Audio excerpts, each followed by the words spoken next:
Welcome to The Explainer. Today, we are jumping right into the ultimate battlefield. Right now, as we speak, there is a beautifully orchestrated, relentless microscopic war raging inside your body. It's a massive defense network, and its only job is to keep you alive against a literally endless siege of invisible invaders. But think about this for a second. How is it that your body can remember a disease it fought years or even decades ago? How do your cells hold on to the memory of an invader they've already defeated, just waiting to strike it down the instant it dares to return? Figuring out how that incredible cellular memory actually works is the ultimate goal of our explainer today. Okay, let's dive into this. We've got a great roadmap today. We'll start with 1, the body's defense systems, then move to 2, innate immunity on the front lines, 3, cytokines and antigen presentation, 4, the immune training grounds, and finally 5, adaptive immunity, our elite forces. All right, Section 1, the body's defense systems, innate versus adaptive. To truly grasp how this fortress operates, we first have to understand its fundamental divide. Your body is basically relying on 2 distinct, yet highly cooperative, defense systems. Think of it like this. You have your innate immunity and your adaptive immunity. The innate system is your ultra-fast first responder. It's on the scene within 12 to 24 hours. But it's nonspecific, meaning it just attacks general signs of trouble, and it has absolutely zero memory. If it fights an invader today, it's going to fight it the exact same way tomorrow. The adaptive system, on the other hand, steps in when the innate defenses aren't enough, usually kicking in around that 24-hour mark. It is exquisitely specific to a single target, and crucially, it develops a long-lasting memory. That's what allows for a massive, lightning-fast response if you ever get exposed to that same bug again.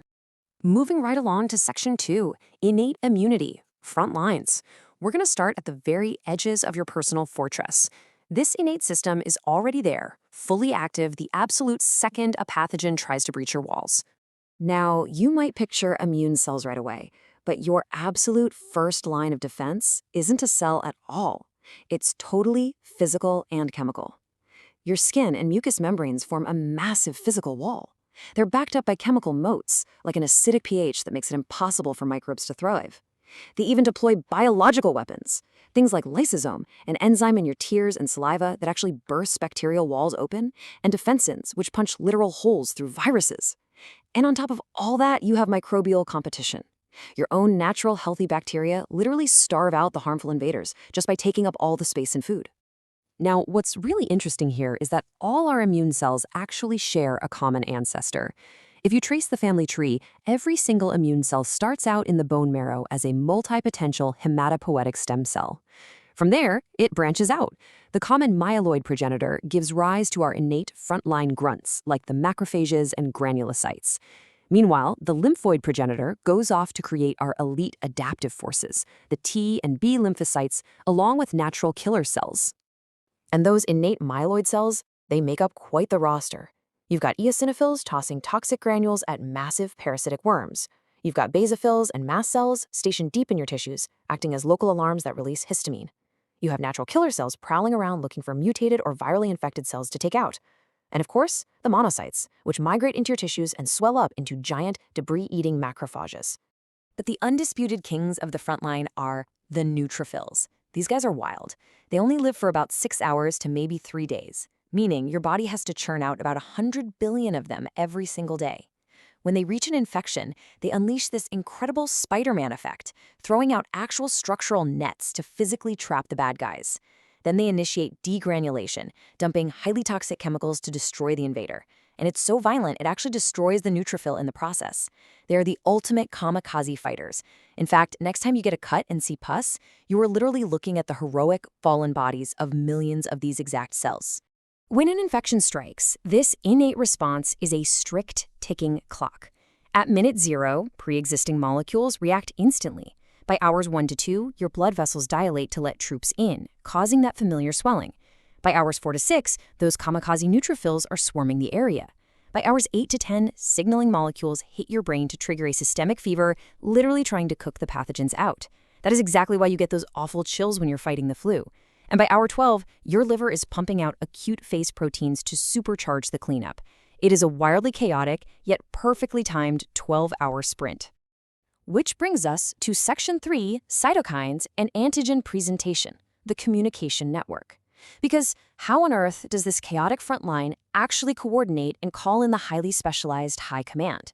Well, they definitely don't operate in silence. They communicate using cytokines. Think of these as tiny, fast-acting protein messengers. They are constantly directing traffic, telling blood vessels when to dilate, screaming for reinforcements, and commanding the bone marrow to produce more soldiers.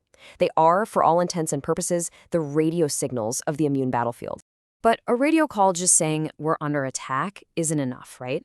The elite forces need to know exactly what the enemy looks like. Enter the HLA system. This is a remarkably sophisticated surveillance setup.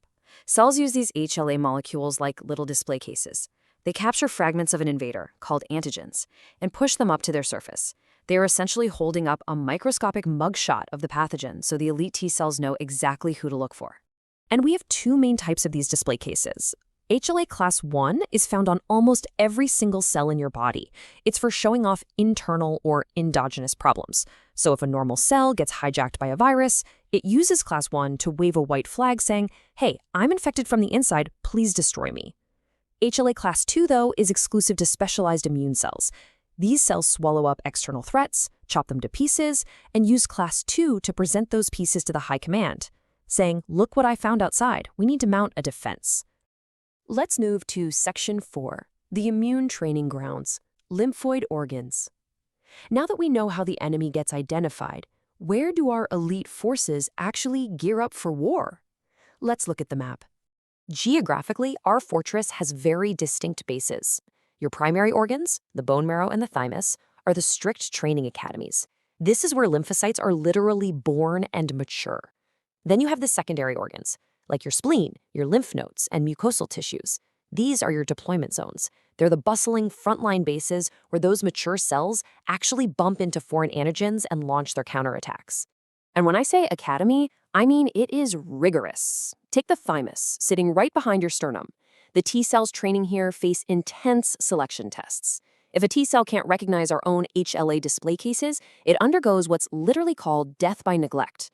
Or if it reacts too aggressively and attacks our own healthy tissues, it's forced into apoptosis, programmed cell death, to prevent autoimmune diseases. Ultimately, only a tiny fraction of highly disciplined, self-tolerant T cells actually survive to graduate. And that brings us to our final stop, Section 5, Adaptive Immunity, Elite Forces. Once the innate system holds the line and the communication network sends out the mugshots, the absolute elite forces of your immune system take the field. This adaptive system is split into two heavy-hitting branches, T lymphocytes and B lymphocytes. T cells are your cellular close combat experts. They mature in the thymus, and they absolutely require the enemy to be formally presented to them on those HLA display cases. B cells, which mature in the bone marrow, are more like your ranged artillery. They don't need a formal presentation. They can spot and bind directly to raw, floating antigens right there in your body fluids. Zooming in on the T cells, they're divided into two highly specialized units. The CD4-positive helper T cells are the generals of this war. They read those HLA class 2 mugshots and secrete precise cytokine signals to coordinate the entire counterattack. Then you have the CD8-positive cytotoxic T cells. These are the assassins. They read the HLA class I displays on infected cells and deliver the literal kiss of death, injecting molecules that punch holes into the infected cell and force it to self-destruct on the spot. Meanwhile, to fire our ranged artillery, the B cells have to jump through a highly secure 5-step activation process. They can't just fire at will. First, they bind and swallow the raw antigen. Second, they chop it up and display it on their own HLA class 2 molecule. Third, a helper T cell has to come by and double-check this display. Fourth, if everything matches up, the T cell releases activating cytokines. And finally, step 5, the B cell gets the green light for clonal expansion, multiplying massively into a huge army of exact clones. Once activated, those cloned B cells transform into plasma cells, migrate back to the bone marrow, and start pumping out the ultimate weapon, antibodies. They flood your bloodstream with massive quantities of these exquisitely specific proteins. The antibodies seek out and bind perfectly to the pathogen, totally neutralizing it or tagging it for immediate destruction. And the best part? Some of those B cells become memory cells, lingering silently in your system for decades, guaranteeing that this exact pathogen can never make you sick again. But I want to leave you with a thought that is truly mind-bending. Your body can fight off pathogens that have literally never existed before in human history. So, considering the billions of potential unique threats out there in the world, how is it mathematically possible that inside your lymphoid organs right now, your naive B and T cells already have a bespoke receptor perfectly shaped and waiting for an antigen they have never even met? The sheer probability occurring inside your blood right now is nothing short of miraculous. Thanks for joining me for this explainer, and keep marveling at the incredible machinery that makes you, you.